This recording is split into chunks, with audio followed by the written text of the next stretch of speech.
Hello. Today I'd like to talk about the nuclear problem that we faces between the United States and the Russian Federation. First, I'd like to say a few words about how the human species evolved since the early days of humanity. From the times of we've been in the caves, and we used to fight with stones, then with arrows and spears, and until we come to have nuclear weapons. Now, my question is, why did we evolve in such a way instead of in aggressive mode, instead of becoming more peaceful and solidarity species? Well, that's a philosophical and anthropological questions. The point is that we are at this stage where we still are in danger of a nuclear confrontation. During the Cold War and after the capitulation of the ideological and socialist state or empire, someone called them empire of the Soviet Union, things seems to be of a better future, probably a more peaceful future, but it didn't turn out that way. I talk about in previous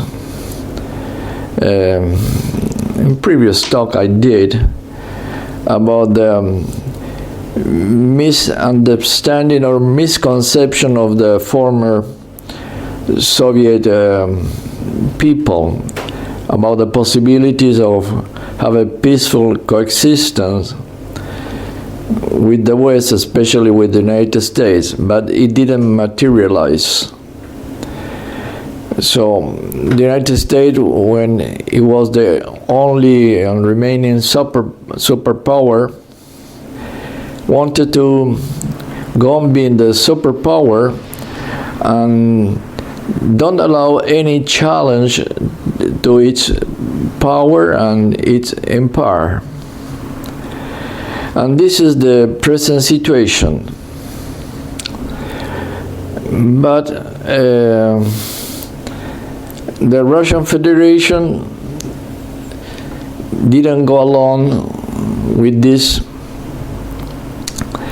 behavior of the United States, and we have the problem nowadays that is very easy. It's not impossible to have a clash between the United States and Russia. So there are 2 points of danger. One is Syria, and the other one is in Ukraine. But I'd like to say a few words about a nuclear warfare. Since the peak of the stockpiles around the 80s was about 70,000 warheads of different types of arms, but then they've been reducing the stockpile due to the treaties, and now United States and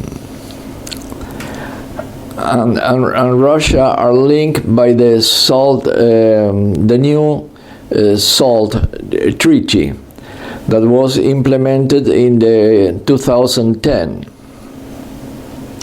This treaty allowed both parties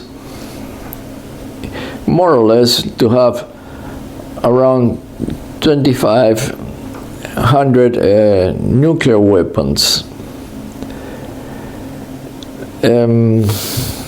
That's what they have. They're supposed to have less than that. They are supposed to have about 1,700 the Russian Federation and almost 1,500 the USA. But with the reserves, they may have roughly about 2,500 each, ready for use, which is an enormous power. Now, probably United States and Russia, they have about between 5,000 and 7,000 weapons. But let's think for a minute. If a nuclear exchange start, there are two possibilities. One is what they call escalation. Supposing a confrontation in Ukraine, confrontation in Syria, confrontation in Europe, in the Baltic countries, which is very difficult. But the idea, the theory is that a nuclear exchange might start with the so-called tactics arms, they have a very low yield, about 1, 2, or 3 kilotons. But of course they are very destructive.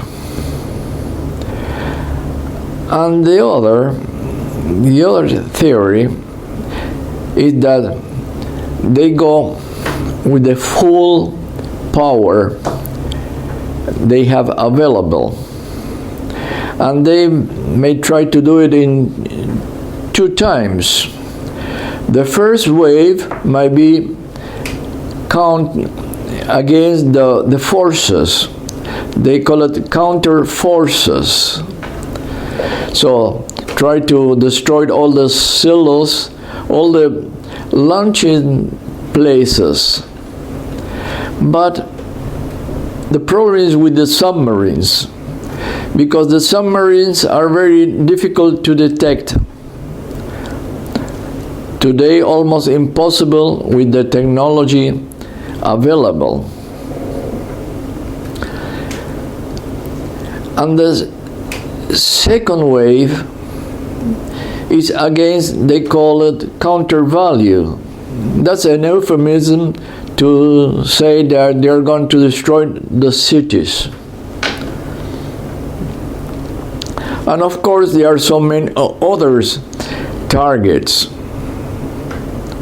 They might be atomic plants of energy, they might be dams, any crazy things you may think of. So the question is that who will start? Most probably no one will start it, but it may happen accidentally, perhaps. Now the tensions I see nowadays is from the United States is in an offensive posture. Russia and China are in defensive mode. United States is deployed close to their borders. And the problem is that with anti-ballistic shield that they already established, put in place in Poland and in Romania, and then they have the Navy with the Aegis cruisers that they can detect. Also, they operate in a system.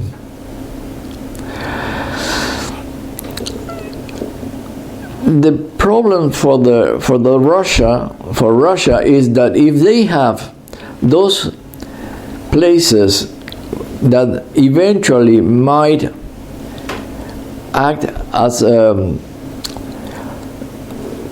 shield and destroy their missiles, the United States might be tempted to do a first strike. They call it a decapitation strike. And since there is not much time since they launch missiles, they take about 30 minutes, 20 minutes, all depends where they are.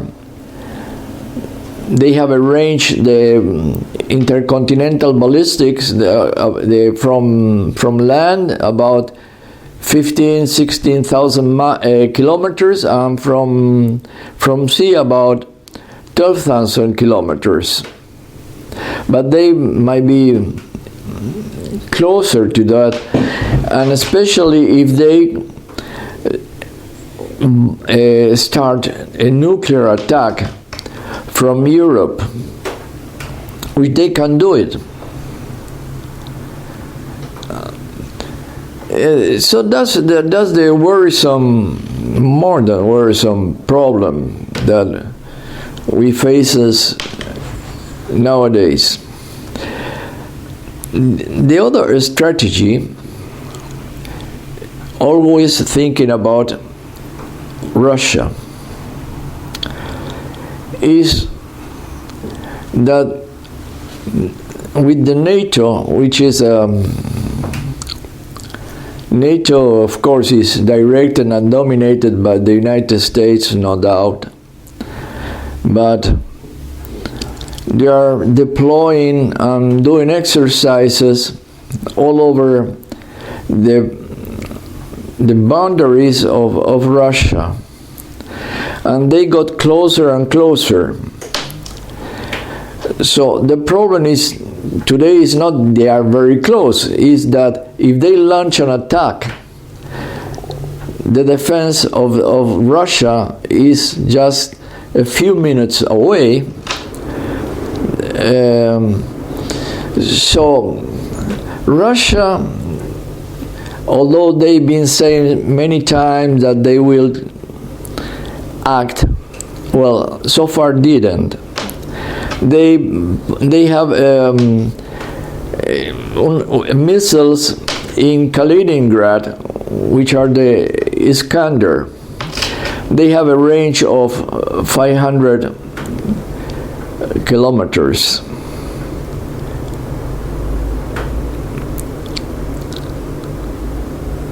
And well, that might be they can take out the systems in Poland, and they can take out the new system already in operation in Romania. But that might be a start of a war. Who knows? Who knows?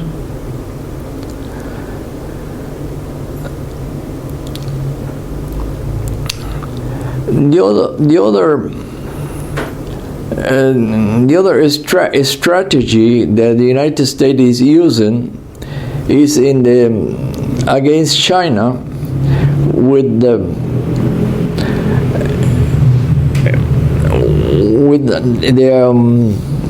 alliances that the United States is establishing, and the partnership sometimes The alliance is with Japan.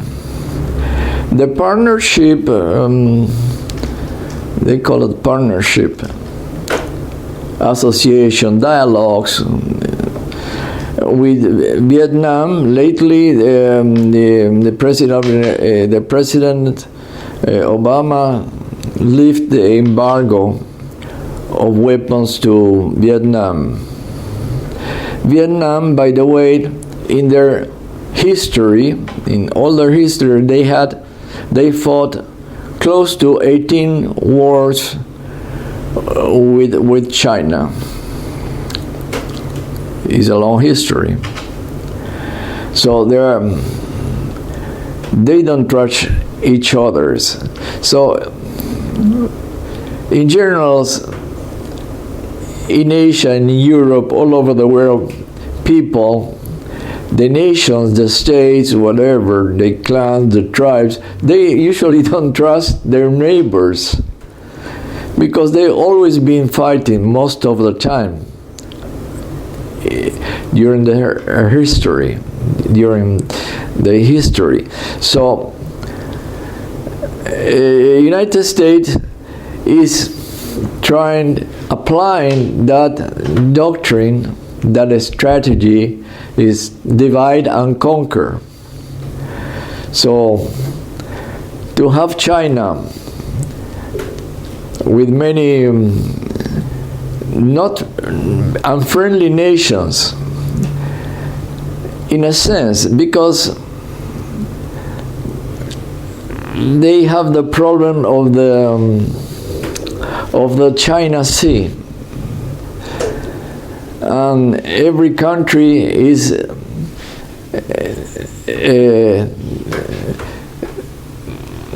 trying to reclaim part of that sea. And that's an interesting strategy that the United States is applying against China. So China is a big country, is very powerful, but it's not an empire. It might be a power, a superpower, or perhaps is already a superpower economically, militarily, and nuclear is also a power, very powerful, and is changing its doctrine. Well, it's very reasonable. They trying to push back the United States Navy and Air Force's bases, because the idea is if a clash results with China, the United States is based on a doctrine, on military strategy, the sea-air strategy, basically. And assuming that a clash might happen on conventional type of warfare. But the other thing is in the European theater, let's call it theater,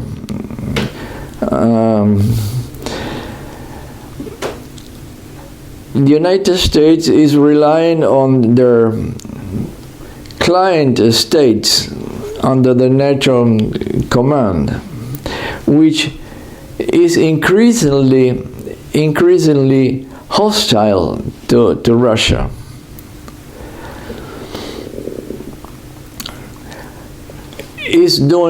NATO is doing exercises in all countries of Central Europe and the former Soviet republics that nowadays are members of the NATO alliance. Most of them are members of the European Union. Now, this is a view from the military, political, strategical perspective. But what about the population? What about the peoples of different countries? They so far are very passive. They are led by their elites. They are ruled by their elites and the elites in Brussels. And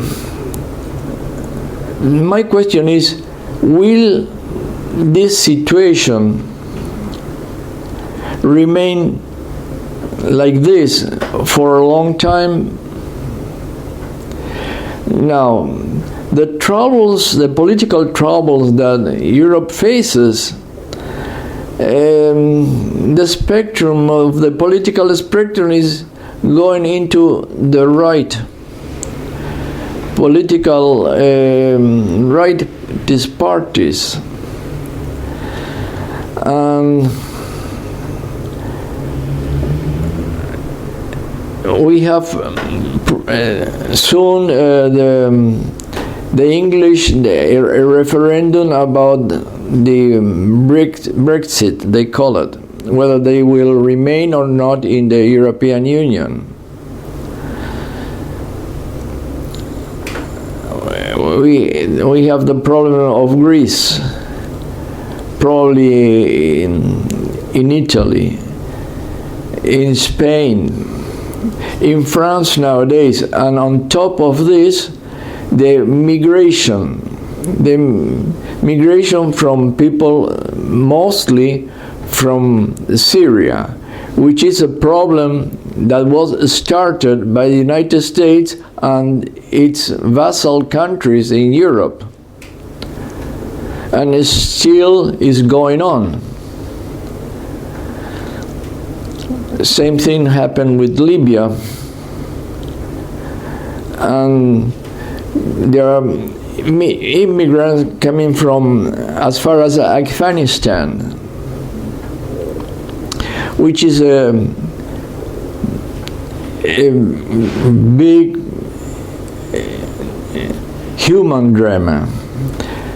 The last week, almost 1,000 people died in the Mediterranean, drowned.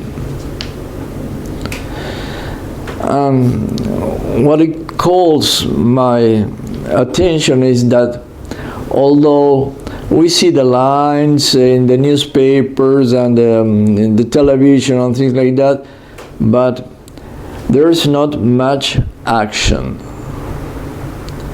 And then the ones who are trying to reach Europe are rejected. So always we try to think about cost and benefits. Well, who benefits from this? The United States benefits, because in order to keep on being an empire or exceptional country, as they call themselves, the Hillary Clinton reaffirmed the other day that the United States is an exceptional country. Exceptional, well, the United States call themselves exceptional. No one told them they are exceptional. They put that title upon themselves. And they complain that they have to take care of the security of the world, and no one told them to be involved in the world, all over the world. Those are euphemisms. This is a discourse to try to remain empire. But all this happened within the global system, which is the capitalist system. And the capitalist systems, we all know that is not a system of solidarity, it's a system of antagonism.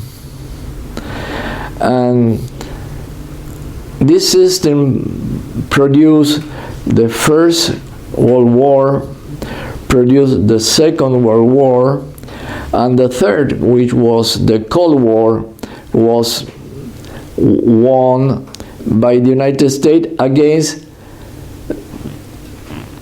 the Soviet Union, that was for 70 years the only socialist challenge to the capitalist systems. And unfortunately, the Soviet Union capitulated and changed sides. And I said this several times because it's very important to understand that being the whole world, with the exception of North Korea, Vietnam changed, Cuba changed, but they are not relevant countries. The relevant countries in the world are United States, Russia, and China. The other ones are medium countries, powerful countries, but not relevant. They are and will not be able to change things.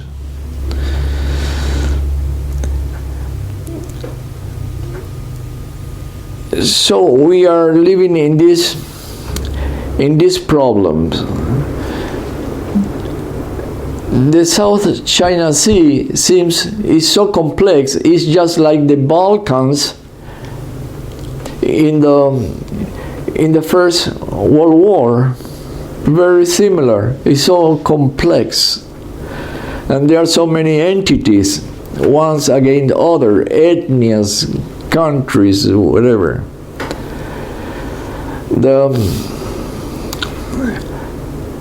There is not a problem with ideologies. The problem is with the system that the rulers, the owners, the big capitalist that owns the financial institutions, a group of families that they've been doing this for centuries, and some others from the last century, but they are not very numerous bunch of people. They'll get together what they call the Bilderberg.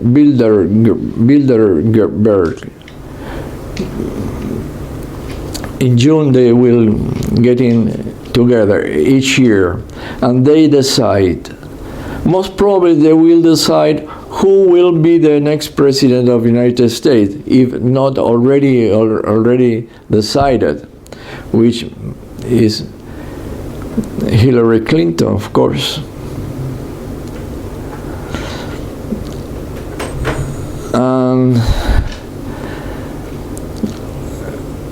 If she becomes president,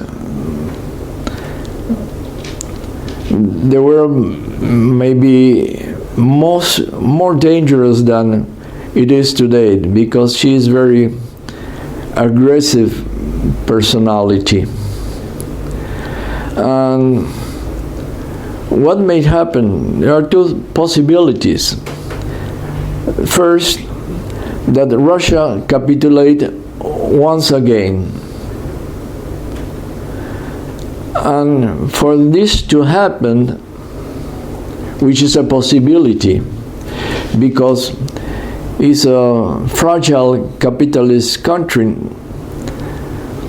owned by very, very few. And they are represented with their, even in the government, they call them liberals. They are not direct oligarchs, but they have very much influence in some members of the government, in the cabinet, as well as the cabinet has people who are very strongly opposed to the United States. So it's a balance, it's a mix. But the Central Bank of Russia is almost like a subsidiary of the Federal Reserve, because the economy in Russia is under the, let's say, a liberal, is a market economy, a liberal market economy, with a few exceptions of strategic industry, not all of them, but of course energy with Gazprom, and which is very, very important. And then we have to think in Russia, there is what they call the Russian, the fifth column, which nothing more than the middle class, upper layers of the middle class. The question is, will they, nowadays everybody is supporting the president, but is a real confrontation or a tense confrontation becomes real, will they support the ones who oppose the United States, or will they claudicate, capitulate, because their status will not change. Not change at all. What is the United States trying to achieve? Is weaken the Russian Federation.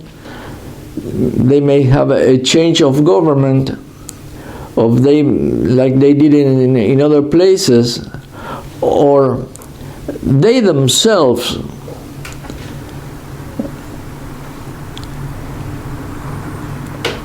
capitulate once again. And if not, a confrontation made happen or not. It all depends the determinations of the Russian government. But the United States, the government of the United States and others, the neocons, and in general, they lack the knowledge, and they are sure, very much sure, that Russia will not stand. That's the reason they keep on trying and trying. Sometimes they try hard, sometimes they slow down, sometimes they back up to start someplace else. So the idea is to do something in Central Asia, in Kazakhstan. That's a very important country with a very large Russian presence, which Kazakhstan have very strong ties with the United States. But the influence of the United States in the last 25 years almost is very noticeable. The other states like Turkmenistan, Tajikistan, on the other stands, they are influenced by the Turks. So that's another point to think about in the struggle between Russia and Turkey. Turkey was an enemy, an adversary enemy for centuries of Russia, of the empire, the Tsarist empire. It was an enemy of the Soviet Union. And things looked better in the last 10 years, perhaps. But all of a sudden, things change, because Turkey is changing too. And that's linked with the Middle East. So the other player is Iran. Iran, Turkey, and the Arab world, basically. And those are the areas taken care by the Central Command of the United States. So the strategy of the United States is in Europe, in the Middle East, and in Asia. In order to stop and defeat, first of all, Russia, and then try to overpower China. And under this basis of a strategy, the United States is operating. Now, if the government change, it's very difficult. The history doesn't show us when empires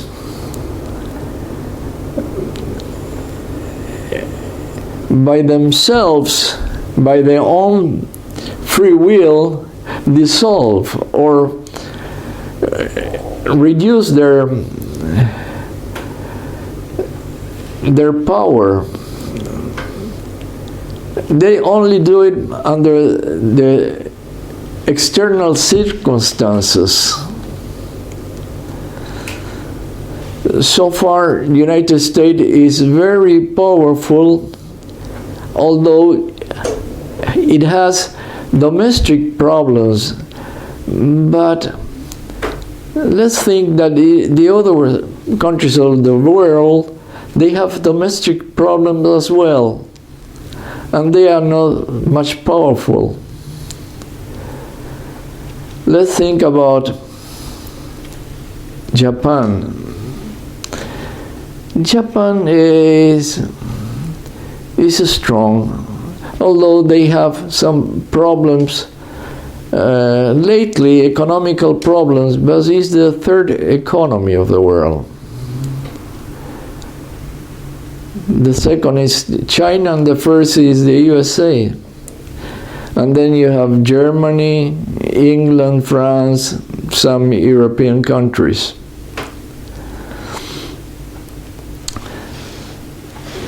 But I'm thinking about the United States, about the domestic problems. And the domestic problems in the United States seems to be strong. My perception is that people in the United States will not revolt. It's very difficult to vote for a candidate which is slightly progressive, like Bernie Sanders, which he claims to be a socialist, democratic socialist. So let's assume that's socialism. So for the time being, we live in a very difficult world it might become dangerous, but I'm talking from Argentina. South America is far away from those hot conflict areas. And this continent